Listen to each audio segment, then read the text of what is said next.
An Introduction to Constitutional Law, 100 plus Supreme Court Cases Everyone Should Know by Randy Barnett and Josh Blackman.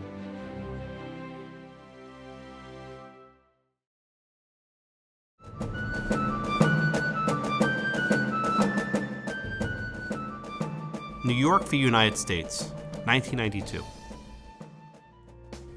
In 1985, only 3 states had facilities that disposed of low-level radioactive waste.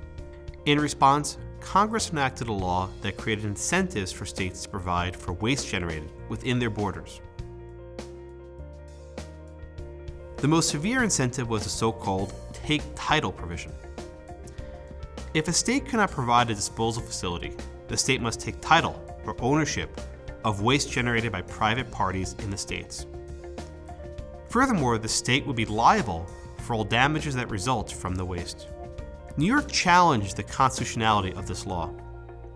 The state acknowledged that the federal government could regulate the interstate waste market, but Congress could not force the state to take ownership of private radioactive waste. The Supreme Court, in an opinion by Justice O'Connor, agreed with New York. Quote, Congress may not simply commandeer or direct the legislative processes of the states by directly compelling them to enact and enforce a federal regulatory program. In other words, Congress could not force the state legislatures to enact new laws that allow the local government to assume title and liability for the radioactive waste. Congress had other means to encourage the states to take title of radioactive waste. For example, it could provide money to the states with strings attached, like in South Dakota versus Dole. Or Congress could preempt waste disposal laws and impose a uniform federal standard nationwide. But it could not force the state legislatures to do so itself.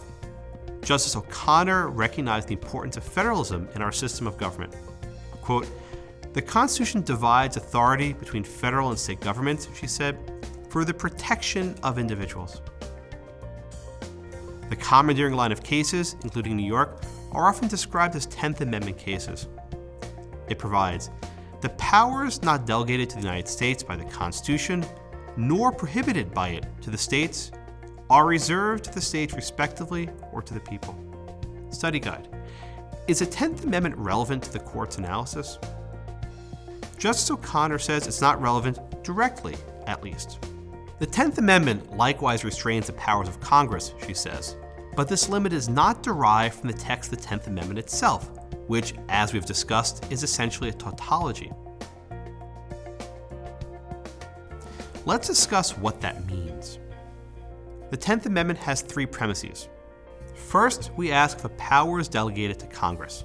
For example, can Congress require New York to take title of the radioactive waste pursuant to the Commerce and Necessary and Proper clauses? If the answer is yes, then Congress can exercise that power. However, the court answered the question no. However necessary it may have been, it was not a proper exercise of federal power to require the state legislature to take title of the waste. Second, we ask if the Constitution prohibits the state from taking that action. The Constitution of 1789 listed several prohibitions in Article 1, Section 10. For example, states could not enact bills of attainder or ex post facto laws. However, the Constitution says nothing about how New York can or can't deal with radioactive waste. Third, the decision of how to deal with the waste is reserved to the state. Congress therefore lacks the power to tell the state how to exercise that power. Do you see now how the 10th Amendment does not add anything to the court's analysis? If Congress lacks the power to force states to pass a statute, then the states retain the power to pass or not pass the statute. Justice Stevens dissented. He stated that, quote, the notion that Congress does not have a power to issue a simple command to state governments to implement legislation enacted by Congress is incorrect and unsound.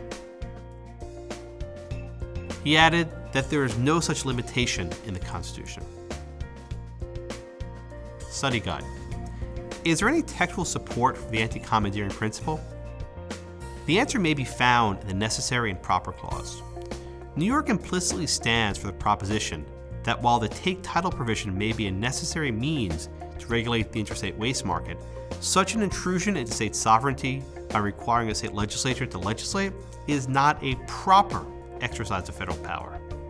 That this anti-commandeering principle rests on the meaning of proper in the necessary and proper clause would not become explicit until Prince versus United States, which considered whether Congress could commandeer state executive branch officials.